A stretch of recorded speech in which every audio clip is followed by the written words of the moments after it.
एकादशी कौन है?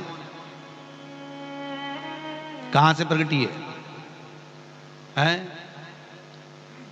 माया? नहीं, एकादशी है कौन? क्यों इसकी इतनी प्रधानता है? क्यों इसकी पुण्यता है? ऐसा क्या है एकादशी में जो इसकी पुण्यता मानी जाए? कौन है ये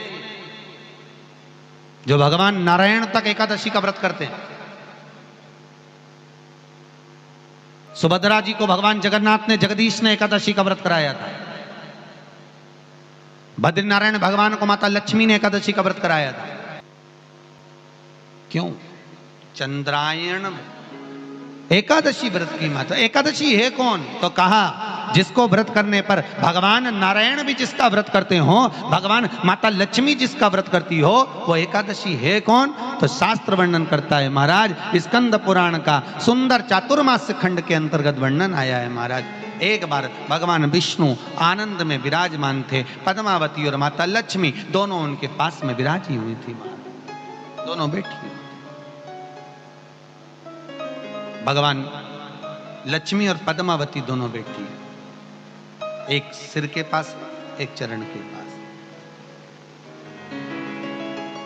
कुछ समय बाद वहीं पर ब्रह्मदेव का आगमन हुआ और ब्रह्मा जी आगमन पाकर भगवान नारायण पद्मावती से लगकर उठे और उठकर लक्ष्मी की ओर झुके। झुकने पर इन तीनों के समागम से भगवान नारायण के हृदय चित्त से एक कन्या प्रकट हो गई। उस कन्या का नाम एका था। क्या नाम था? एका। अब 10 उसके गुण इतने प्रबल थे, वो 10 गुण उसके बड़े प्रबल थे कि वो एका जिसको निहारती थी उसको संपदावान बना देती थी। जिसको देख लेती थी उसके जीवन में वो आनंद की अनुभूतियां करा देती थी। एका जिस मार्ग से जाती थी उस मार्ग के द्वार खोल देती थी। एका का पुण्य इतना पुण्य प्रखर।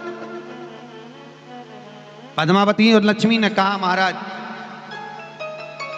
ये बेटी आपके द्वारा निर्मित हुई है, इसका कन्यादान करना चाहिए। हमारे यहाँ हिंदू धर्म में रीति है, जिस दिन कन्यादान करा जाता है उस दिन व्रत रखा जाता है। अब आजकल रखते कि नहीं रखते मालूम नहीं, और कन्यादान करते समय व्रत रखा जाता है। व्रत रखना, एका का कन्यादान करना है। भगवान बोले कन्यादान करें, किसको दें? एका किसको दी जाए? एका प्रदान किसको करी जाए? पुण्यता किसको दी जाए? भगवान नारायण ने उसी समय लक्ष्मी और पद्मा से पूछा, तुम बताओ। पद्मा लक्ष्मी दोनों एका से पूछी, एका बताओ इसका पुण्य हम आपका हस्त कमल आपको प्रदान किसको करें, हम किसको दें? एका कहती है पिताजी, भगवान से कहती है नाथ कृपा करिएगा, मेरे को अगर प्रदान करना चाहती हो, अगर मुझे देना चाहते हो तो एक काम करो, एक काम करो। यदि आप देना चाहते हो तो भगवान एक काम, माता ने कहा कि पिताजी अगर कुछ देना चाहते